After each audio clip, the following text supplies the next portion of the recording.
இன்னைக்கு என்ன கிளாஸ் பார்க்க போறோம் அப்படின்னு பார்த்தீங்கன்னா, 6த் செகண்ட் டெர்ம்ல இருக்கக்கூடிய பிசிக்ஸ்ல மின்னியல் அப்படின்னு சொல்லக்கூடிய ஒரு டாபிக் தான் இன்னைக்கு நம்ம பார்க்க போறோம். வாங்க ஸ்டார்ட் பண்ணுவோம்.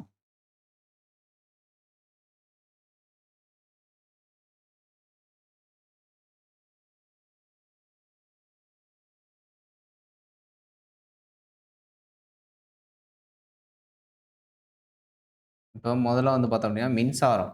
சரியா? ஆக்சுவலா வந்து மின்னியல் அப்படின்னா என்னது? மின்சாரத்த பத்தி ஃபுல்லா நம்ம வந்து படிக்கக்கூடியதா சொல்லுவாங்க. ரைட்டா?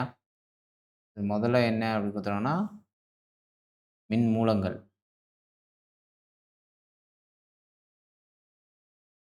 ஓகே. இங்க என்ன குடுத்துருக்கான் அப்படின்னா, இந்த மின்விளக்கு.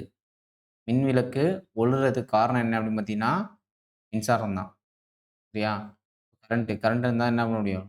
லைட் எரியும். மின்சாரம் தான் என்னது? காரணமா இருக்கும். அந்த மின்சாரம் எப்படி உருவாகுது? அப்படின்றத பத்தி தான் இங்க குடுத்துருப்பாங்க.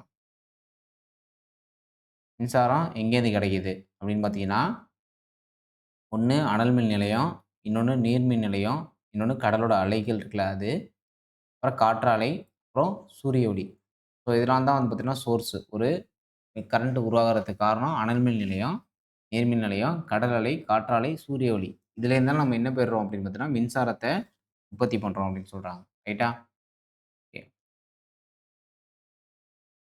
இப்ப எக்ஸாம்பிள் எடுத்து பார்த்தோம்னா, தமிழ்நாட்டுல வந்து பார்த்தீங்க அப்படின்னா, நெய்வேலியில அதிக அளவு பழுப்பு நிலக்கரி கிடைக்கிறதுனால, இங்க அனல் மின் நிலையம் இருக்கு. ஏன்னா, அந்த அனல் மின் நிலையம் அப்படின்றது நிலக்கரிய எரிச்சு வரக்கூடிய ஹீட்டுனால தான் என்னது அப்படின்னா, மின்சாரம் உற்பத்தி பண்றாங்க. சரியா? அதனால தமிழ்நாட்டுல நெய்வேலியில தான் அதிகமா என்ன நிலக்கரி கிடைக்கும்னா, பழுப்பு நிலக்கரி கிடைக்கும். ஸோ, அதனால இங்க அனல் மின் நிலையம் இருக்கு அப்படின்னு சொல்றாங்க. ரைட்டா? திருநெல்வேலியில வந்து பார்த்தோம் அப்படின்னா, நெறைய காற்றாலைகள் இருக்கு. காரணம்னா, திருநெல்வேலி ஃபுல்லாவே வந்து பார்த்தீங்கன்னா, ஒரு மலை பிரதேசம் தான். ஸோ, மலையிலேருந்து பார்த்தோம் அப்படின்னா, காற்று வந்து நல்லா கொஞ்சம் ஃபாஸ்ட்டா வீசும். ஸோ, அதனால அந்த இடத்துல என்ன இருக்கு? காற்றாலை இருக்கு, திருநெல்வேலியில. சரியா? அடுத்து வந்து பார்த்தோம் அப்படின்னா,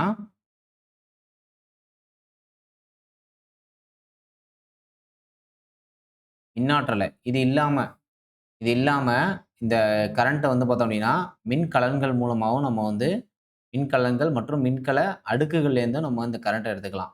அது என்ன மின்கலன்கள் அப்படின்னு பார்த்தீங்கன்னா, பேட்டரி. நம்ம வீட்ல ஜென்ரலா ஒரு கடிகாரத்துக்கு போடுறது, இல்ல ஒரு வண்டியில இருக்கக்கூடியது. ஸோ இதெல்லாம் வந்து பார்த்தோம் அப்படின்னா பேட்டரி.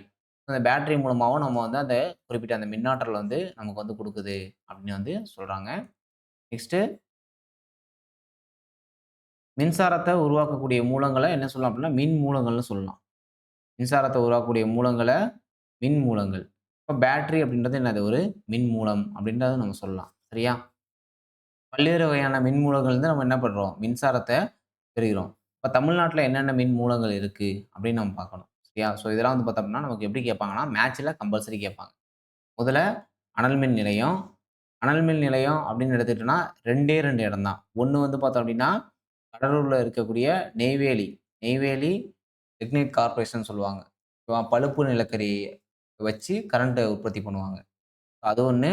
இன்னொன்னு திருவள்ளூர் மாவட்டத்தில இருக்கக்கூடிய எண்ணூர். ஓகேவா? அனல் மின் நிலையம்னா 2 இடத்துல இங்க குடுத்துருக்காங்க. நெய்வேலி 1, இன்னொன்னு வந்து எண்ணூரு. இது இல்லாம இன்னும் 2 இடம் இருக்கு. என்ன அப்டின்னா, மேட்டூரு.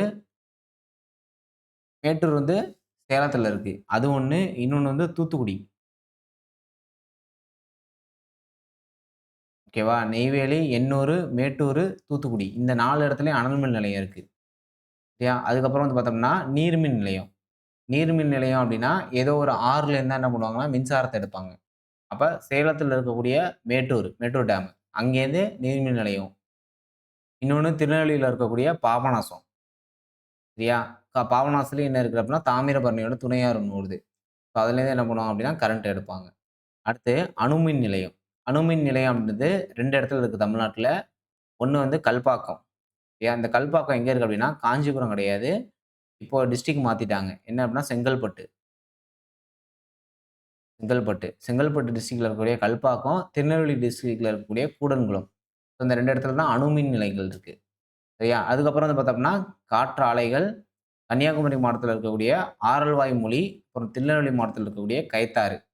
ஸோ இந்த 2 இடம் தான் வந்து பார்த்தோம்னா, காத்து அதிகமா வீசக்கூடிய பகுதி. இப்ப கன்னியாகுமரி, திருநெல்வேலிலாம் எடுத்துக்கிட்டோம் அப்படின்னா, மலை பகுதிகள் தான் அதிகமா இருக்கும். ஸோ அந்த மலையில தான் வந்து பார்த்தீங்கன்னா, காத்து அதிகமா வீசும். அந்த மாரி இடத்துல ஆரல் வாய்மொழி காற்றாலையும் இருக்கு. இன்னொன்னு வந்து பார்த்தோம்னா, கயத்தாறுல இருக்கு. ஓகேவா? ஸோ நல்லா நோட் பண்ணிக்கணும். அனல் மின் நிலையம்னா 2 இடம். மேட்டூர், எண்ணூர், நெய்வேலி, தூத்துக்குடி. அடுத்து இதெல்லாம் என்னென்ன டிஸ்ட்ரிக்ட்ன்னு நோட் பண்ணிக்கணும். நெய்வேலி, கடலூர் டிஸ்ட்ரிக்ட்.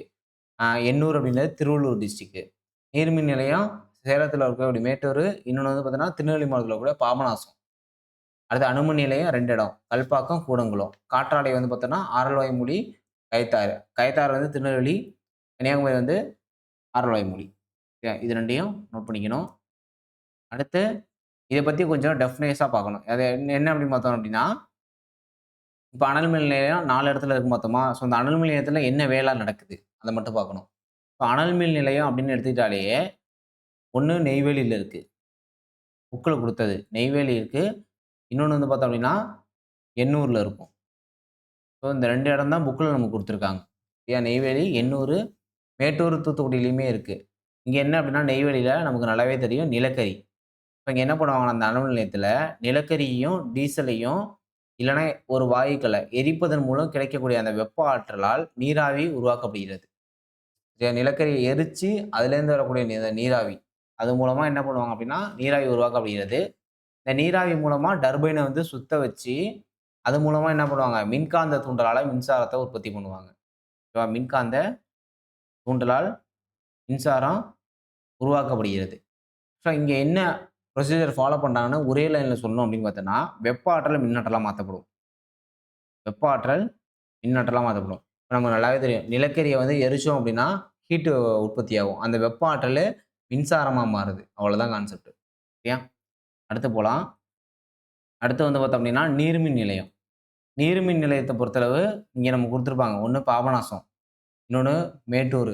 2 இடம் தெரியும். இங்க என்ன பயன்படுத்துவாங்க அப்படின்னா, நீர் வந்து ரொம்ப ஃபாஸ்ட்டா வருதா, ஸோ அதோட இயக்க ஆற்றல் என்ன ஆற்றலா மாற்றப்படும் அப்படின்னு பார்த்தீங்கன்னா, மின் ஆற்றலா மாற்றப்படும். புரியுதா? அவ்வளோதான் கான்செப்ட். இத மட்டும் தெரிஞ்சா போதும். நீர்மின் நிலையத்தில இயக்க ஆற்றல் மின்னாற்றலா மாற்றப்படும். இங்க அனல் மின் நிலையத்தில வெப்ப ஆற்றல் மின்னாற்றலா மாற்றப்படும். அடுத்து அணுமின் நிலையம். அணுமின் நிலையத்தில அணுக்கரு ஆற்றலை கொண்டு நீரானது கொதிக்க வைக்கப்படுகிறது. சரியா? இந்த அணுக்கரு ஆற்றலானது ஃபர்ஸ்ட் இயக்க ஆற்றலாவும், அப்புறம் மின்னாற்றலாவும் மாற்றப்படும். புரியுதா? இயக்க ஆற்றலாவும், அப்புறம் மின்னாற்றலாவும் மாற்றப்படும். ஆக்சுவலா அணுவ பிளந்தோம் அப்படின்னா, அதிலேருந்து வந்து பார்த்தீங்கன்னா, ஹீட் வந்து புரொடியூஸ் ஆகும். அணுக்கரு ஆற்றலை கொண்டு நீரானது கொதிக்க வைக்கப்படுது. ஸோ, அத வச்சு என்ன பண்றோம்? டர்பைன இயக்குறோம். ஸோ, அப்ப இயக்க ஆற்றல். இயக்க ஆற்றல் அதிலேருந்து என்ன ஆகுதுன்னா, மின் ஆற்றலா மாறுது. அதுதான் அணுமின் நிலையம். அடுத்து பார்க்கலாம். அடுத்து காற்றாலை நிலையம். காற்றாலை வந்து பார்த்தோம் அப்படின்னா, ஒரே கான்செப்ட் தான். இயக்காற்றல் மின்னாற்றலா மாற்றப்படுகிறது. ஓகேவா? காற்றாலையும் பிளஸ் வந்து நீரும் வந்து சேம். இயக்காற்றல் மின்னாற்றலா மாற்றப்படும். ஸோ, அது மட்டும் நம்ம தெரிஞ்சுட்டா போதும். சரியா? அடுத்து மின்கலன். மின்கலன் அப்படின்றது என்ன அப்படின்னா, வேதி ஆற்றலை மின்னாற்றலாக மாற்றக்கூடிய ஒரு அமைப்பு. மின்கலன் இப்படியே ஸ்டேட்மென்ட்ல கேட்பான். மின்கலன் குடுத்து டேஷ் என்பது வேதி ஆற்றலை மின்னாற்றலாக மாற்றக்கூடிய ஒரு அமைப்பு. அப்ப பேட்டரி. அதான் மின்கலன். சரியா? இங்க பாருங்க. இதுல என்ன இருக்கும் அப்படின்னா, நேர் மற்றும் எதிர்மின் அயனிகளை தரக்கூடிய வேதி கரைசல் மின் பகுளியாக எடுத்துக்கொள்ளப்படுகிறது. அதாவது ஒரு பேட்டரிக்கு நல்லா தெரியும். பேட்டரி இப்படித்தான் இருக்கும். இது பிளஸ்ஸு. இது மைனஸா இருக்கும். இடையில நடுவுல என்ன இருக்கும் அப்படின்னா, மின் பகுளி இருக்கும். சரியா? அடுத்து ஒரு முனை நேர்மின் வாயாகவும், மற்ற முனை எதிர்மின் வாயாகவும் செயல்பட்டு மின்சாரத்த குடுக்கும். அதுதான் பேட்டரி. பேட்டரின்றது ஷார்ட்டா சொல்லணும்னா, வேதி ஆற்றல மின் ஆற்றலா மாற்றக்கூடிய ஒரு அமைப்பு. சரியா? ஏன்னா, இதுல வந்து பார்த்தோம் அப்படின்னா, என்ன நடக்கும்னு பார்த்தீங்கன்னா, வேதி வினைகள் தான் நடக்கும்.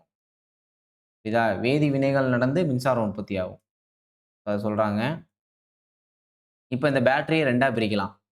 தொடர்ந்து மின்னோட்டத்த குடுக்கிறத பொறுத்து என்ன பண்ணலாம்? மின்கலத்த 2ஆ பிரிக்கலாம். ஒண்ணு வந்து பார்த்தீங்கன்னா, முதன்மை மின்கலம். இன்னொன்னு வந்து பார்த்தோம்னா, துணை மின்கலம் அப்படின்னு சொல்லுவாங்க. ஓகேவா? இது 2த்துக்கும் என்ன டிஃபரன்ஸ்னா, முதன்மை மின்கலத்த பொறுத்தளவு, இத வந்து திரும்ப சார்ஜ் பண்ண முடியாது. ஸோ அந்த பேட்டரில ஒன்ஸ் சார்ஜ் முடிஞ்சுச்சு அப்படின்னா, அத தூக்கி தான் போட்டாகணும். ஆனா துணை மின்கலம் அப்படி கிடையாது. நம்ம கார்லலாம் என்ன பண்ணுவோம் அப்படின்னா, சார்ஜ் போட்டு யூஸ் பண்ணுவோம். இப்ப எலக்ட்ரிக் பைக்லாம் வருது. அதெல்லாம் என்ன பண்ணலாம், சார்ஜ் போட்டு யூஸ் பண்ணலாம். ஸோ சார்ஜ் போடுறது எல்லாமே பார்த்தீங்கன்னா, துணை மின்கலன்ல வந்துரும். பார்க்க கொஞ்சம் பெருசா இருக்கும் பேட்டரி. ஆனா, முதன்மை மின்கலத்த பொறுத்தளவு பார்க்க சின்னதா தான் இருக்கும். ஆனா, அத திரும்ப சார்ஜ் பண்ண முடியாது. எக்ஸாம்பிள் வந்து பார்த்தோம் அப்டின்னா, இந்த பாருங்க. இவ்வகை மின்கலன்கள மீண்டும் மின்னேற்றம் செய்ய இயலாது. ஒரு முறை மட்டும் தான் பயன்படுத்த முடியும். பொதுவாக இத என்ன சொல்லலாம்னா, முதன்மை மின்கலங்கள் சின்னதா தான் இருக்கும். பார்க்க கொஞ்சம் சின்னதா இருக்கும். ஓகேவா? புரிஞ்சதா?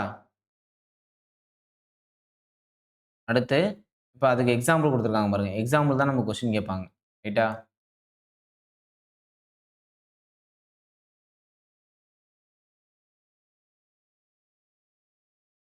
ஓகே. எக்ஸாம்பிள் வந்து பார்த்தீங்கன்னா, சுவர் கடிகாரம். நம்ம செவுத்துல மாட்டக்கூடிய அந்த கிளாக்கு, கை கடிகாரம், ரோபோ பொம்மை, இதுலலாம் பயன்படுத்தக்கூடிய அந்த மின்கலன். இப்ப செல்லுல நம்ம சுவர் கடிகாரத்துல பேட்டரி முடிஞ்சுச்சுனா, வேற பேட்டரி தான் வாங்கி போடுவோம். அதே மாரி நம்ம வாட்ச்ல பேட்டரி முடிஞ்சுச்சுனா, வேற பேட்டரி தான் வாங்கி போடுவோம். அதே மாரி இப்ப ரோபோ பொம்மை இருக்கும். ஏதாச்சும் டாய்ஸ்ல என்ன ஆகுது, பேட்டரி முடிஞ்சுச்சுனா வேற பேட்டரி வாங்கி போடுவோம். இப்ப சார்ஜ் பண்ண முடியாதது எல்லாமே முதன்மை மின்கலத்துல வரும். அப்படி என்னென்ன முதன்மை மின்கலம் இருக்கு அப்படின்னு பார்த்தோம்னா, இங்க குடுத்துருக்காங்க பாருங்க. D battery, C battery, AA battery, AAA battery, 444 battery. இப்ப இதெல்லாம் வந்து பார்த்தோம்னா, அப்புறம் 9 வோல்ட், அப்புறம் பட்டன் செல்ஸ். இந்த பட்டன் செல்ஸ் தான் நம்ம எதுலனா வாட்ச்ல யூஸ் பண்ணுவோம். இந்த AA, AAA, 4Aலாம் ரிமோட்ஸ்ல யூஸ் பண்ணுவோம். புரியுதா? இந்த டி, சி இதெல்லாம் வந்து பார்த்தோம்னா, ஒரு பெரிய பெரிய டாய்ஸா இருக்கட்டும். அதெல்லாம் இது யூஸ் பண்ணுவாங்க. ரேடியோல கூட பார்த்தீங்கன்னா, டி சார்ஜ், சி எல்லாம் யூஸ் பண்ணுவோம். இந்த 9 வோல்ட் வந்து நம்ம மோட்டார் இயங்குறதுக்கு ப்ராஜெக்ட்லாம் பண்ணுவோம்ல. ஸோ அந்த 9 வோல்ட்ட இங்க யூஸ் பண்ணுவோம். சரியா? இப்ப இதெல்லாம் சார்ஜ் பண்ண முடியாது. பார்க்க குட்டியா இருக்கும்ப்பா. அதுக்காக தான் சொன்னேன். சரியா? அடுத்து வந்து பார்த்தோம் அப்டின்னா, துணை மின்கலன். துணை மின்கலன் அப்டின்றது பலமுறை பயன்படுத்தலாம். பலமுறை மின்னேற்றம் செய்து தொடர்ந்து பயன்படுத்தக்கூடிய ஒரு அமைப்பு. இத ஒரு முறை பயன்படுத்தி தூக்கி போட தேவையில்ல. என்ன பண்ணிக்கலாம் அப்டின்னா, சார்ஜ் போட்டுக்கலாம். இங்க பாருங்க. ஒரு முறை பயன்படுத்திய பிறகு மீண்டும், மீண்டும் மின்னூட்டம் செய்யப்பட்டு தொடர்ந்து மின்னோட்டம் உருவாக்கப்படுகிறது. புரியுதா? மீண்டும், மீண்டும் மின்னேற்றம் செய்யப்பட்டு தொடர்ந்து மின்னோட்டம் இதுல உருவாக்கப்படுகிறது. துணை மின்கலனோட உருவளவு அதன் பயன்பாட்டை பொறுத்து சிறியதாகவோ, இல்ல பெரியதாகவோ இருக்கும். நமக்கு ரொம்ப நாள் வரணும் அப்படின்னு பார்த்தீங்கன்னா, பேட்டரி ரொம்ப பெருசா போடுவாங்க. கார் பேட்டரிலாம் பார்த்தீங்கன்னா, ரொம்ப பெருசா இருக்கும். ஆனா, நம்ம பைக் பேட்டரி சின்னதா இருக்கும். பைக்ல வந்து பார்த்தோம் அப்படின்னா, மேக்ஸிமம் 2 வருஷம் இல்ல 3 வருஷத்துல பேட்டரி இதாயிடும். ஆனா, கார்ல அப்படி கிடையாது. மேக்ஸிமம் பார்த்தீங்கன்னா, ஒரு 5 வருஷம் இல்ல 6 வருஷம் வரையுமே இருக்கும் அப்படின்னு சொல்லலாம். சரியா? ஸோ, அதோட பயன்பாட்டை பொறுத்து பெருசா இருக்கும். இப்ப இதுக்கு எக்ஸாம்பிள் வந்து பார்த்தோம் அப்படின்னா, ஃபோன்ல பயன்படுத்தக்கூடிய துணை மின்கலனோட அளவு உள்ளங்கை அளவு சிறியதாகவும், கனரக வாகனங்கள்ல மகிழுந்து, பேருந்து போன்ற துணை மின்கலங்கள் பெரியதாகவும், கனமாகவும் இருக்கும். அது அந்த சோர்ஸ பொறுத்து தான். ஓகேவா? அத வச்சு பிரிப்பாங்க. துணை மின்கலனுக்கு எக்ஸாம்பிள் நமக்கு எக்ஸாம்ஸ்ல கொஸ்டினா கேட்பாங்க. எக்ஸாம்பிள் வந்து பார்த்தீங்கன்னா, ஃபோன்ல, லேப்டாப்லாம் சார்ஜ் போட்டு தான் யூஸ் பண்ணணும். அப்புறம் அவசர கால விளக்கு.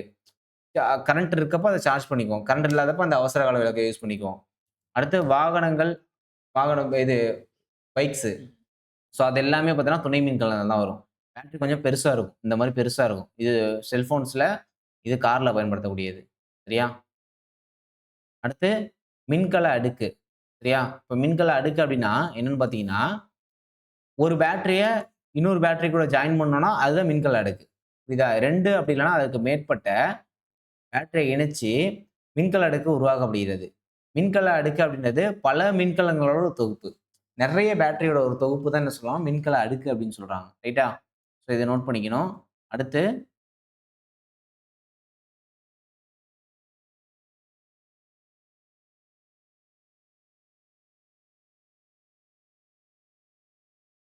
அடுத்து என்ன சொல்றாங்க அப்டின்னா, இது சும்மா ஜஸ்ட் ஜெனரலா தெரிஞ்சது தான். வீட்ல இருக்கக்கூடிய மின்சாரத்த வந்து நம்ம ப்ராஜெக்ட்ஸ்க்கு ஒரு 6த் ஸ்டாண்டர்ட் பையனுக்கு குடுத்துருப்பாங்க. வீட்ல இருக்கக்கூடிய மின்சாரத்த பயன்படுத்தாதீங்க. பேட்டரி யூஸ் பண்ணீங்க அப்டின்னு சொல்லி குடுப்பாங்க. ஓகேவா? ஸோ இத நோட் பண்ணிக்கணும். இந்த இடம்பா ரொம்ப ரொம்ப இம்பார்ட்டன்ட். என்ன அப்டின்னா, ஒரு மின்சுற்றில் பாயும் மின்னோட்டத்த தான் என்ன சொல்லலாம் அப்டின்னா, மின்சாரம்னு சொல்லலாம். புரியுதா? மின்னூட்டத்துக்கும், மின்னோட்டத்துக்கும் உள்ள டிஃபரன்ஸ் தெரிஞ்சுக்கணும். சரியா? ஒரு சுற்றுல பாயக்கூடிய மின்னோட்டம் தான் மின்சாரம். அதெல்லாம் மின்னூட்டம்னு சொல்லலாம். மின்னோட்டம். மின்சாரம்னு சொல்லுவாங்க. மின்னூட்டம். புரியுதா? அதாவது ஒரு சுற்றுன்னு வச்சுக்கோங்க. இதான் ஒரு சுற்றுன்னு வச்சுக்கோங்க. இங்க ஸ்டார்ட் ஆகுதுன்னு வச்சுக்கோங்க. இங்க ஸ்டார்ட் ஆகி இப்படி ஒரு சுத்து சுத்திட்டு வருதுல்ல. இங்கேருந்து இங்க என்ன டிராவல் ஆகும் அப்படின்னா, மின்னூட்டம். மின்னூட்டம் இங்கேருந்து இப்படி டிராவல் ஆகும். இந்த மாரி போறது தான் என்ன சொல்லுவாங்கன்னா, கரண்ட்ன்னு சொல்லுவாங்க. அது மின்னோட்டம். ஓடுறது. புரியுதா? அது மாரி ஓடுறது தான் என்னது? மின்சாரம் அப்படின்னு சொல்றாங்க. ஒரு சுற்றில் பாயக்கூடிய மின்னூட்டமே மின்னோட்டம். சரியா? அத மின்னியல்னு சொல்லுவாங்க. ரைட்டா? இது நெக்ஸ்ட் என்ன பார்க்கலாம்னா, இப்ப இந்த மாரி ஒரு மின் சுற்று போட்டோம்ல. ஸோ அந்த மாரி மின் சுற்று போட்டுருக்காங்க. எளிய மின் சுற்று. ஓகேவா? எளிய மின் சுற்று அப்டின்னா, ஒரு பல்ப் தான் இருக்கும். ஒரே ஒரு பல்ப எரிய வச்சிருப்பாங்க. ஒரு பேட்டரிய வச்சு. இது சுவிட்ச் சாவி. ஓகேவா? சுவிட்ச். எளிய மின் சுற்றுனா ஒரு பல்ப் தான் இருக்கும். இங்க ஒரு சாவி, ஒரே ஒரு மின்கலனு, ஒரே ஒரு இணைப்பு கம்பி, ஒரே ஒரு மின்விளக்கு. இத கொண்டு உருவாக்கப்படுறது என்னது? இணைய சுற்று. அதுக்கப்புறம் தொடர் இணைப்பு, பக்க இணைப்பு. சரியா? இப்ப தொடர் இணைப்பு அப்டின்னா, தொடர்ச்சியா 2 விளக்கு இருக்கு. இங்க தொடர்ச்சியா 2 விளக்கு இருக்கா? அதான் தொடர் இணைப்பு. பக்க இணைப்புனா, இதுக்கு பக்கத்துல இங்க இருக்கும். வேற ஒரு கம்பி மூலமா போகும். பக்கமா போறது. ஓகேவா? இப்படின்னு வச்சுக்க. தொடர் இணைப்பு அப்டின்னா தொடர்ச்சியா இருக்கணும் வச்சுக்க. பக்க இணைப்பு அப்டின்னா, வேற பக்கமா போகும் அப்டின்னு வச்சுக்க. வேற பக்கமா போகும் அப்டின்னு நான் வச்சுக்கலாம். ரைட்டா? இப்ப இதுல ஒரு ரூல் இருக்கு. தொடர் இணைப்புல வந்து பார்த்தோம் அப்டின்னா, நம்ம திருவிழா டைம்லலாம் பார்த்தீங்கன்னா, லைனா விளக்கு வச்சிருப்பாங்க. அதுல என்ன பயன்படுத்துவாங்கன்னா, தொடர் இணைப்பு தான் பயன்படுத்துவாங்க. ஒரு விளக்கு எரியாம போனாலும், மத்த விளக்கு எந்த விளக்குமே எரியாது. ஆக்சுவலா தொடர் இணைப்புல என்ன பயன்படுத்துவாங்க அப்டின்னா, அம்மீட்டர் பயன்படுத்துவாங்க. இத நம்ம மனப்பாடம் தான் பண்ணிக்கணும். தொடர் இணைப்புல அம்மீட்டர் பயன்படுத்துவாங்க. அப்ப பக்க இணைப்புல என்ன வந்து பயன்படுத்துவாங்க அப்டின்னா, வோல்ட்மீட்டர் பயன்படுத்துவாங்க. இந்த பக்க இணைப்ப தான் பார்த்தோம் அப்டின்னா, வீடுகள்ல பயன்படுத்துவோம். ஒரு ரூம்ல லைட் எரிஞ்சுட்டு இருக்கும். ஒரு ரூம்ல லைட் ஆஃப் ஆயிட்டு இருக்கும். அப்ப இதுல ஒரு விளக்கு ஆஃப் ஆனாலும், மத்த விளக்கெல்லாம் எரியும்னு அர்த்தம். அதான் வந்து பக்க இணைப்பு அப்டின்னு சொல்றாங்க. ரைட்டா? இந்த தொடர் இணைப்புல வேற என்ன தெரிஞ்சுக்கலாம் அப்டின்னு பார்த்தோம்னா, இப்ப இதோட பொலிவும், இதோட பொலிவும் இதுல வந்து பார்த்தோம் அப்டின்னா, மாறி மாறி இருக்கும். புரியுதா? இது கொஞ்சம் நல்லா பிரைட்டா எரியலாம். இது கொஞ்சம் டம்மியா எரியும். ஆனா பக்க இணைப்புல அப்டி கிடையாது. எல்லாமே ஒரே பிரைட்னஸா இருக்கும். பிரைட்னஸ் அதிகமா தான் இருக்கும். எப்பயுமே வீட்ல. சரியா? இத நோட் பண்ணிக்கணும். அதுக்கப்புறம் இது ஜெனரலா பார்த்தது. முதன்மை மின்கலம்னா ஒரு முறை மட்டும் பயன்படுத்தக்கூடியது. துணை மின்கலம்னா மின்னேற்றம் செய்து மீண்டும் மீண்டும் பயன்படுத்தக்கூடியது. இணைப்பு கம்பி அப்டின்னா, மின் கடத்திகளால் உருவாக்கப்படும். தாமிரத்தால உருவாக்கப்படும். இல்ல அலுமினியத்தால உருவாக்கப்படும். அத சுத்தி மின் கடத்தா பொருள் இருக்கும். அதாவது ரப்பர் இருக்கும். சரியா? அடுத்து மின் சுற்றுகள். மின் சுற்றுகள் நான் இப்ப சொன்னது தான். மின் சுற்று அப்படிங்கிறது, மின்கலத்தோட பேட்டரியோட நேர்முனையிலிருந்து எதிர்முனைக்கு மின்னோட்டம் செல்லும் தொடர்ச்சியான ஒரு மூடிய பாதை. இதான் வந்து ஒரு பேட்டரின்னு வச்சுக்குவோம். இந்த பேட்டரில இது பாசிட்டிவ், இது நெகட்டிவ். இங்கேருந்து மின்னோட்டம் இந்த இடத்துக்கு வரும். புரியுதா? ஸோ இந்த மாரி வர்றது தான் என்ன சொல்றாங்க அப்படின்னா, எதிர்முனைக்கு மின்னோட்டம் செல்லும் தொடர்ச்சியான மூடிய பாதை அப்படின்னு சொல்றாங்க. மின்னோட்டம் மின்சுற்று அப்படின்றது. மின்சுற்று அப்படின்றது பேட்டரியோட நேர்முனையிலிருந்து எதிர்முனைக்கு போகக்கூடிய அந்த மின்சாரம். அதான் மின்னூட்டம். மின்னூட்டம் செல்லும் தொடர்ச்சியான மூடிய பாதை அப்படின்னு மின்சுற்ற சொல்றாங்க. ரைட்டா? நெக்ஸ்ட் இந்த மின்சுற்றுல என்னென்ன வார்த்தைகள் பயன்படுத்துறாங்க அப்படின்னா, மின்கலம்னா பேட்டரி நமக்கு தெரியும். மின்கல அடுக்கு. மின்னோட்டத்த தரக்கூடிய ஒரு கரண்ட்ட தரக்கூடிய ஒரு அமைப்பு. இணைப்பு கம்பி அப்படின்னா, அந்த தாமிர கம்பி. மின்னோட்டத்த எடுத்துட்டு போறதுக்கு ஒயரு. மின் விளக்கு அப்படின்னா, அந்த மின்னாற்றல பயன்படுத்தக்கூடிய ஒரு அமைப்பு. மின் விளக்கு. சாவி நமக்கு தெரியும். மின்னோட்டத்த தேவையான போது செலுத்தவோ, நிறுத்தவோ பயன்படுத்தக்கூடிய அ ஒரு மின்சுற்ற எந்த பகுதியில வேணா இணைக்கலாம். கீ அப்படின்றத. ஓகேவா? சுவிட்ச் இது. ஓகேவா? அதாவது ஃபேன் இங்க இருக்கலாம். ஃபேன் எட்டி இருக்கலாம். சுவிட்ச் எங்க வேணா இருக்கலாம். அதான் சொல்றாங்க. இப்ப திறந்த சுற்று. திறந்த சுற்றுனா சாவி ஆஃப்ல இருக்கும். திறந்த நிலையில இருக்கும். ஸோ அப்ப இது வழியா மின்னூட்டம் திறந்த நிலையில இருந்துச்சுன்னா, அந்த சுற்றுல மின்னோட்டம் போவாது. அப்ப இதுல மின்விளக்கு எரியாது. அதான் திறந்த சுற்றுன்னு சொல்றாங்க. ரைட்டா? நெக்ஸ்ட் வந்து பார்த்தோம்னா, ஒரு மூடிய சுற்று. மூடிய சுற்று அப்டின்னா, முன்சுற்றின் சாவியானது மூடிய நிலையில இருக்கும். அதனால அந்த சுற்றுல வந்து மின்னோட்டம் வந்து போகும். அப்ப விளக்கு வந்து எரியும். அதான் சொல்லியிருப்பாங்க. ரைட்டா? இது மூடிய சுற்று. இது வழியா சாவிய அ இது வழியா போகும்போது கரண்ட் வந்து எரியும். மின்விளக்கு ஒளிரவும் குடுத்திருப்பாங்க. அடுத்து மின்சுற்று வகை. எளிய மின்சுற்று, தொடர் இணைப்பு, பக்க இணைப்பு. நம்ம இப்ப இங்க என்ன பார்த்தோமோ, அதுதான் இங்க கீழயும் குடுத்திருப்பாங்க. ஓகேவா? என்ன குடுத்திருக்காங்க பாப்போமா? இப்ப எளிய சுற்று. எளிய சுற்று நமக்கு தெரியும். ஒரு சாவி, ஒரு மின்கலன், ஒரு மின்விளக்கு, இணைப்பு கம்பி கொண்டு உருவாக்கக்கூடியது. ஒரு பேட்டரி, ஒண்ணு தான் இருக்கும் எல்லாமே. இதான் வந்து எளிய சுற்று. அடுத்து தொடர் இணைப்பு. தொடர் இணைப்பு அப்டின்னா, அந்த லைட் தொடர்ச்சியா இருக்கும்னு சொன்னேன். தொடர் இணைப்புனா லைட் இங்க ஒரு லைட்டு, இங்க ஒரு லைட்டு, இங்க ஒரு லைட்டு. 3 லைட்டு என்ன எப்படி இருக்கு? தொடர்ச்சியா இருக்கா? ஸோ இதான் வந்து தொடர் இணைப்பு. மின் விளக்குகள் தொடராக இருக்குமாறு இருக்கும். ஓகேவா? இத தொடர் இணைப்புன்னு சொல்லுவாங்க. மின்சுற்றுல ஏதாச்சும் ஒரு விளக்கு பழுதடைஞ்சுச்சு அப்டின்னா, எல்லா விளக்கும் என்ன ஆயிடும் அப்டின்னா, எரியாது. அணைஞ்சிரும். அதுதான் தொடர் இணைப்போட ஒரு இம்பார்ட்டன்ட் ஒரு பாயிண்ட். இத வந்து திருவிழால பயன்படுத்துவாங்க. இதுவும் இம்பார்ட்டன்ட். திருவிழால பயன்படுத்துவாங்க. அம்மீட்டர் இதுல தான் இணைப்பாங்க. மின்னோட்டத்த அளவிடக்கூடியது தான் அம்மீட்டர். ஓகேவா? மின்னோட்டம். மின்னோட்டத்தோட அளவிடக்கூடிய அலகு அம்மீட்டர். மின்னோட்டத்தின் எஸ்ஐ அலகும் அம்மீட்டர் தான். ஸோ இத அளக்கக்கூடிய இத வந்து நம்ம என்னன்னா அம்மீட்டர் வந்து தொடர் இணைப்புல தான் இணைக்கணும். இங்க தான் இணைக்கணும் தொடர் இணைப்புல. புரியுதா? அடுத்து இது வந்து திருவிழா காலங்கள்ல பயன்படுத்துவாங்க. ஸோ அந்த 2 பாயிண்ட் நோட் பண்ணிக்கணும். இதோட பொலிவு அப்படின்றது மாறி, மாறி இருக்கும். எல்லாமே ஒரே பொலிவா இருக்காது. அதையும் நோட் பண்ணிக்கணும். அடுத்து பக்க இணைப்பு. வெளிச்சம். வெளிச்சம் மாறி, மாறி இருக்கும். அடுத்து பக்க இணைப்பு. பக்க இணைப்பு அப்படின்னா, அது வேற பக்கமா மின்விளக்கு இருக்கும்னு அர்த்தம். சரியா? இங்க பாரு படத்த பார்த்த அப்படின்னா உனக்கு வந்து புரியும். ஓகேவா? இது வந்து பக்க இணைப்பு சுற்று. சரியா? இந்த மின்சுற்றுல ஏதாச்சும் ஒரு விளக்கு பழுதடைஞ்சாலும், அந்த இணைப்பில் உள்ள மற்ற விளக்குகள்லாம் என்ன பண்ணும் அப்படின்னா எரியும். வீடுகள்ல பக்க இணைப்பு தான் பயன்படுத்துவாங்க. ரொம்ப, ரொம்ப இம்பார்ட்டன்டான ஒரு பாயிண்ட். வீடுகள்ல பயன்படுத்தக்கூடிய அமைப்பு என்னன்னு கேட்பாங்க. வீடுகளில் பக்க இணைப்பு. இங்க பாருங்க, இங்க ஒரு பல்ப் இருக்கா? வேற பக்கமா தான் பல்ப் இருக்கும். அதுதான் பக்க இணைப்பு. ஓகேவா? நோட் பண்ணிக்கணும். இதுல பொலிவு வந்து சேமா இருக்கும்பா. அடுத்து ஒரு மீனு. இந்த மீன் மூலமா என்னது கரண்ட் வந்து ப்ரொடியூஸ் ஆகும். ஈல் அப்படின்னு சொல்லக்கூடிய ஒரு மீன். ஈல் என்னும் ஒரு வகை மீன் மின்சாரத்த உருவாக்கும் திறன் படைத்தது. ரைட்டா? இந்த மீன் வந்து மின்சாரத்த உற்பத்தி பண்ணுமா? இவை மின்னதிர்வை வெளியிட்டு எதிரிலிருந்து தங்களை காத்துக்கொள்ளவும், தங்களது உணவை பிடிக்கவும் செய்கின்றன அப்படின்னு சொல்லி குடுத்துருக்காங்க. ஸோ பாக்ஸ் பாயிண்ட்லாம் நோட் பண்ணிக்கணும்ப்பா. சரியா? அடுத்து அம்மீட்டர். இப்ப நான் சொன்னது தான். அம்மீட்டர் அப்படின்றத தொடர் இணைப்புல தான் இணைக்கணும்னு சொன்னேன். ஸோ அந்த அம்மீட்டர். அம்மீட்டர் அப்படின்றது ஒரு மின்சுற்றுல பாயக்கூடிய மின்னோட்டத்த அளவிடக்கூடிய ஒரு மின்னோட்டம். மின்னோட்டத்த அளவிடக்கூடிய ஒரு கருவி. இத தொடர் இணைப்புல தான் இணைக்கணும். இப்ப தான் நான் சொன்னேன். ஸோ அந்த பாயிண்ட் என்ன நான் பாக்ஸ்லயே குடுத்துருக்கேன். நோட் பண்ணிக்கங்க. அடுத்து வந்து பார்த்தோன்னா, இதெல்லாம் அவ்வளவா வந்து பெருசா இம்பார்ட்டன்ட் கிடையாது. இப்ப இதெல்லாம் நமக்கு வந்து கொஸ்டினா கேட்க மாட்டாங்க. ஜஸ்ட் இது நீங்க பார்த்தாலே பேட்டரினா பேட்டரிய பார்த்தா தெரியாதா? பேட்டரினா +1 -1 இருக்கும். +1 -1 நெறைய இருந்துச்சு அப்படின்னா, மின்கல அடுக்குன்னு அர்த்தம். முழுசா திறந்ததுன்னா ஆஃப்ல இருக்குன்னு அர்த்தம். மூடியதுன்னா ஆன்ல இருக்குன்னு அர்த்தம். மின்விளக்கு ஜெனரலா போட்டாங்க அப்படின்னா, எரியல.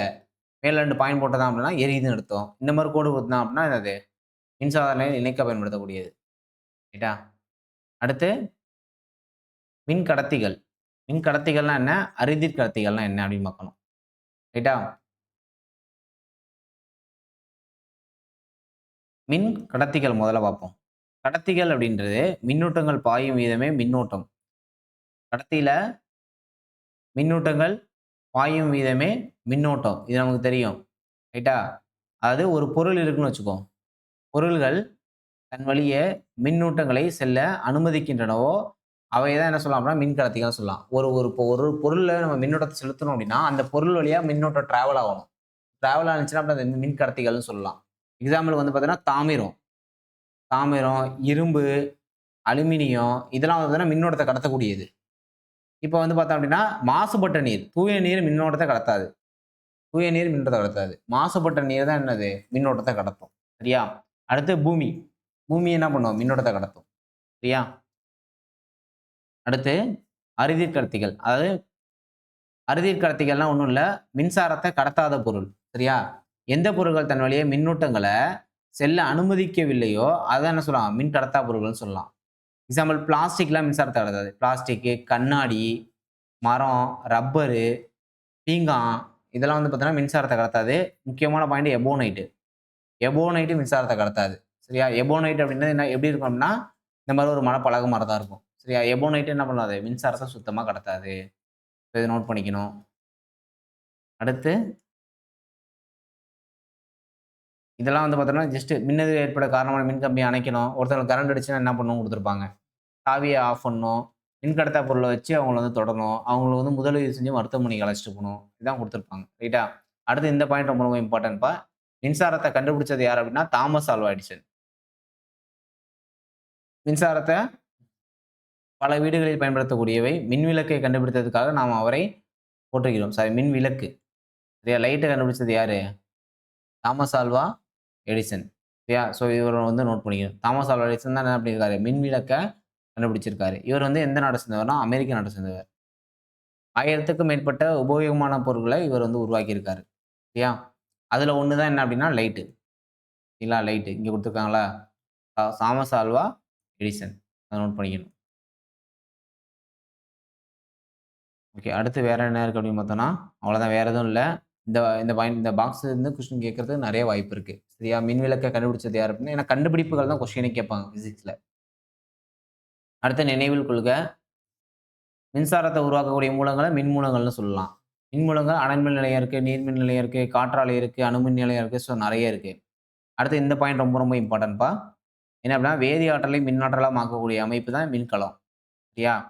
தொடர்ச்சியா மின்னோட்டத்த குடுத்துச்சு அப்படின்னா, அத என்ன சொல்லலாம் அப்படின்னா, ஒரு முறை மட்டுமே பயன்படுத்தக்கூடிய மின்கலம்னா முதன்மை மின்கலம்னு சொல்லுவோம். புரியுதா? ஒரு முறை மட்டுமே பயன்படுத்தக்கூடியத முதன்மை மின்கலம்னு சொல்லுவோம். பலமுறை பயன்படுத்தக்கூடியத துணை மின்கலம்னு சொல்லுவோம். பலமுறை சார்ஜ் பண்ணி பயன்படுத்தக்கூடியத துணை மின்கலம்னு சொல்லுவோம். 2 அப்படி இல்லன்னா, அதுக்கு மேற்பட்ட மின்கல இணைத்து உருவாக்கக்கூடியது தான் மின்கல அடுக்குன்னு சொல்லியிருப்போம். மின்கல அடுக்குன்னா என்னது? 2 பேட்டரி சேர்ந்தது. மின்சுற்று அப்படின்றது மின்கலத்தோட நேர்முன் நேர்முனையிலிருந்து எதிர்முனைக்கு மின்னோட்டம் செல்லக்கூடிய ஒரு மூடிய பாதை. பேட்டரி பேட்டரி இருக்குன்னா, பிளஸ்லேருந்து மைனஸ்க்கு என்ன பண்ணும்னா மின்சாரம் போகும். அதுதான் வந்து மின்சுற்றுன்னு சொல்லுவாங்க. இது நமக்கு தெரியும். எளிய சுற்றுனா என்னன்னு பார்த்திருப்போம். தொடர் இணைப்புனா தொடர்ச்சியா இருக்கும். சரியா? பக்க இணைப்புனா வேற பக்கமா இருக்கும். மின் சாதனங்களை குறியீடுகள் மூலம் குறிப்பதன் மூலம் பெரிய பெரிய சுற்றுப்பாடெல்லாம் நம்மளால எளிதில் புரிந்து கொள்ள முடியும்னு சொல்றாங்க. அந்த படம் பார்த்தோம்ல, அந்த படத்த குடுத்திருப்பாங்க. தன் வழியே மின்னூட்டங்கள் செல்ல அனுமதிக்கும் பொருட்கள் மின்கடத்திகள். தன் வழியே மின்னூட்டங்கள் செல்ல அனுமதிக்காத பொருட்கள் மின் கடத்தா பொருட்கள். அவ்வளோதான். வேற எதுவும் குடுக்கல இந்த லெசன்ல. ஸோ ஓகேவா? ஸோ இத மட்டும் நம்ம நோட் பண்ணா போதும். புக் பேக்குக்கு நான் தனியா ஒரு வீடியோ போடுறேன். சரியா? இப்ப இந்த மைக்கேல் ஃபாரடே பத்தி குடுத்துருப்பாங்க. இத மட்டும் நோட் பண்ணிக்கோ. மைக்கேல் ஃபாரடே பத்தி என்னென்ன முக்கியம்னா, மைக்கேல் ஃபாரடே வந்து பார்த்தோம்னா, டைனமோவ கண்டுபிடிச்சிருப்பாரு. மின் மோட்டாரோட முன்மாதிரிய வடிவமைச்சிருப்பாரு. இது 2ம் இம்பார்ட்டன்ட். சரியா? டைனமோவ கண்டுபிடிச்சிருப்பாரு மைக்கேல் ஃபாரடே. இன்னொன்னு வந்து மின் மோட்டாரோட முன்மாதிரிய வந்து வடிவமைச்சிருப்பாரு. இது இல்லாம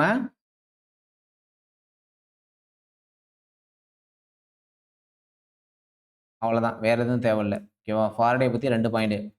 டைனமோ கண்டுபிடிச்சிருப்பாரு. மின் மோட்டாரோட முன்மாதிரி கண்டுபிடிச்சிருப்பாரு. நெறைய பாயிண்ட்ஸ் குடுத்திருப்பாங்க. சரியா? நெறைய பாயிண்ட்ஸ் குடுத்தாலும், நமக்கு எது எக்ஸாம் ரிலேட்டடா கேட்பாங்க அப்படின்றத மட்டும் நம்ம நோட் பண்ணா போதும். அவ்வளோதான். புக் பேக் இருக்கு. So okay. புக் பேக் நம்ம தனியா பார்த்துக்குவோம். சரியா? நெக்ஸ்ட் வீடியோல சந்திப்போம். Thank you.